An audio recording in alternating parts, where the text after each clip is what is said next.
نیکی تو کرے نہیں اور جنت کی امید رکھے، یہ بے وقوفی کی علامت ہے۔ نمبر 2، ایک آدمی خود بے وفا ہو اور دوسروں سے وفا کی امید رکھے، فرماتے تھے یہ بے وقوفوں کی نشانی ہے۔ تیسری بات، ایک آدمی کی طبیعت میں سستی ہو اور وہ چاہے کہ میری خواہشیں پوری ہو جائیں، فرماتے تھے یہ بے وقوفی کی علامت ہے۔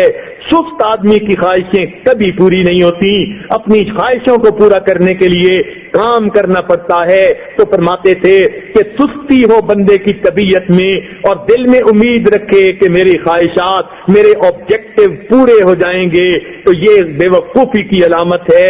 نمبر 4، فرمایا کرتے تھے آدمی اپنے بڑوں کی نافرمانی کرے اور امید رکھے کہ چھوٹے میری فرما برداری کریں گے، فرماتے تھے یہ بے وقوفوں کی علامت ہے۔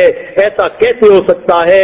جب ہم نے اپنے بڑوں کی فرما برداری نہ کی، چھوٹے ہماری کیسے کریں گے؟ پھر 5ویں بات فرمایا کرتے تھے کہ آدمی بیماری کے اندر بد پرہیزی کرے اور پھر شفا کی امید رکھے، یہ جو ہے بے وقوفوں کی علامت ہے۔ شوگر کے مریض ہیں، میٹھا کھانے سے بچتے نہیں، پھر کہتے ہیں جی کمپلیکیشن ہوتی جا رہی ہیں، وہ تو ہوں گی ہی صحیح، بچنا پڑے گا، اس لیے بد پرہیزی نہیں کرنی چاہیے۔ تو جو آدمی بیماری میں بد پرہیزی کرے اور شفا کی امید رکھے، فرماتے تھے یہ بے وقوفی کی علامت ہے۔ 6 بات فرماتے تھے کہ جو آدمی اپنی آمد سے زیادہ خرچ کرے اور خوشحالی کی امید رکھے، یہ بے وقوفوں کی علامت ہے۔ اور کئی مرتبہ عورتیں ایسی غلطی کر گزرتی ہیں، جتنی چادر اتنے پاؤں پھیلانے چاہیے۔ اگر خامن کی ایک حد تک جو ہے وہ آمد ہے تو پھر اپنے خرچوں کو بھی اتنا رکھیں، اگر خرچے زیادہ کر لیں گی تو پھر جھگڑے ہوں گے۔ اس لیے فرماتے تھے بزرگ کہ ایک آدمی تنخواہ سے زیادہ خرچ کرے اور پھر خوشحالی کی امید رکھے، یہ بے وقوفی کی علامت ہے۔ 7ویں بات فرماتے تھے کہ مشکل وقت میں لوگوں کی مدد بندہ نہ کرے اور امید رکھے کہ میرے مشکل وقت میں لوگ میری مدد کریں گے، فرماتے تھے یہ بے وقوفوں کی علامت ہے۔ اور 8ویں بات کہ فرمایا کرتے تھے کسی دوسرے کو راز بتا کر یہ کہہ دینا کہ آگے نہ بتا دینا، آگے نہ بتانے کی امید رکھنا، یہ بے وقوفوں کی علامت ہے۔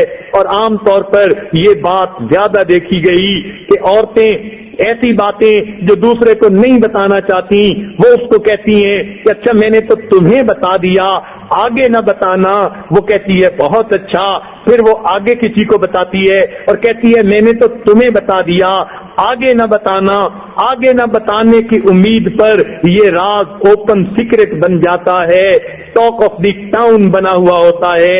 اور عورتیں اس عادت میں اکثر ملوث دیکھی گئیں، دل میں بات رکھ نہیں سکتی، ذرا سی بات میں اپنا سب کچھ بتا دیں گی، جو پیٹ میں لیے پھریں گی وہ بھی بتا دیں گی۔ لہذا اس بات کا جو ہے خیال رکھنا چاہیے، راز راز ہوتا ہے۔ المجالس بالامانہ، مجالس کے اندر جو باتیں ہوتی ہیں وہ امانت ہوتی ہیں، اگر دوسرے بندے نے اس کو پسند نہیں کیا تو یہ باتیں دوسرے کے سامنے نہیں کہنی چاہیے، مگر وہ باتیں جو شریعت کی حدود کے اندر ہوں، باہر کی بات کبھی سوچیں بھی نہیں۔ لہذا ایک بندہ دوسرے کو راز بتا دے اور امید رکھے کہ یہ آگے راز نہیں بتائے گا، فرماتے ہیں کہ یہ بے وقوفی کی علامت ہے۔ اور 9ویں بات فرمایا کرتے تھے کہ 2-4 دفعہ گناہ کر کے پھر اسے چھوڑنے کی امید کر لینا، یہ بے وقوفوں کی علامت ہے۔ اور نوجوان ایسا ہی کرتے ہیں، دل کہتا ہے اچھا یہ گناہ ایک دفعہ کر لیتا ہوں پھر چھوڑ دوں گا، تو جب یہ دل میں امید آ گئی کہ 2-4 دفعہ گناہ کر کے پھر چھوڑ دیں گے، یہ بے وقوفی کی علامت ہے۔ گناہ جب کر لیا عادت بڑھ جاتی ہے، پھر انسان گناہ سے بچ نہیں سکتا، اس لیے 2-4 دفعہ بھی نہیں کرنا چاہیے۔ تو یہ 9 باتیں بے وقوفی کی علامت ہے۔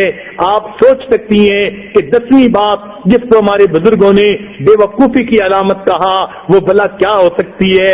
ذرا اپنے ذہن میں سوچئے تو صحیح، مگر بتا دیتا ہوں۔ ہمارے بزرگوں نے فرمایا کہ جو خاوند بیوی سے روزانہ جھگڑا کرے اور پھر چین سے رہنے کی امید رکھے رکھے، فرماتے تھے یہ بے وقوفی کی علامت ہوتی ہے۔ لہذا 10ویں بات کے لیے 9 باتیں آپ کو بتانی پڑ گئی، اللہ کرے کہ 10ویں بات خانے میں بیٹھ جائے۔ لہذا جو خاوند روز گھر کے اندر بیوی سے لڑتا ہے، ڈانٹ ڈپٹ کرتا ہے، پھر وہ امید رکھے کہ میرے گھر کے اندر خوشیوں بھری زندگی ہوگی، یہ بے وقوفوں کی علامت ہے، کبھی ایسا نہیں ہو سکتا۔ یاد رکھیں بیوی کوئی بکری نہیں ہوتی کہ جو جنگل سے آئی اور ہم نے پکڑ کے اس کے گلے میں رسی ڈال لی، وہ کسی کی بیٹی ہوتی ہے اور ہم نے اس کو خود جا کر مانگا ہوتا ہے اور اس کو عزتوں سے گھر لا کے بٹھایا ہوتا ہے، اس کے حقوق ہوتے ہیں، لہذا اس کے حقوق کو پورا کرنا چاہیے۔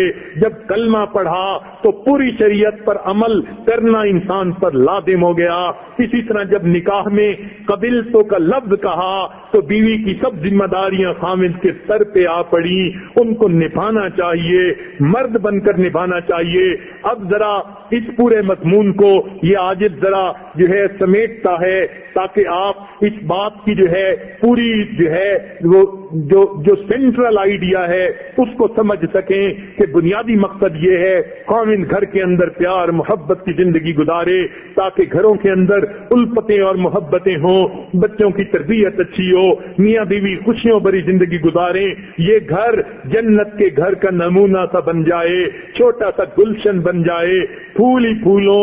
جب میاں بیوی پرسکون ہوں گے تبھی تو اولاد کی تربیت کر سکیں گے، اور اگر آپس میں جھگڑوں سے ہی فرصت نہیں تو اولاد کی تربیت کون کرے گا؟ اس لیے کسی نے کہا کہ جب میری شادی نہیں ہوئی تھی میرے دل میں بچوں کی تربیت کے 5 مختلف پلاننگ تھی، اور اب میری شادی ہو گئی، میرے 5 بچے ہیں اور بچوں کی تربیت کی ایک پلاننگ بھی دماغ میں نہیں ہے۔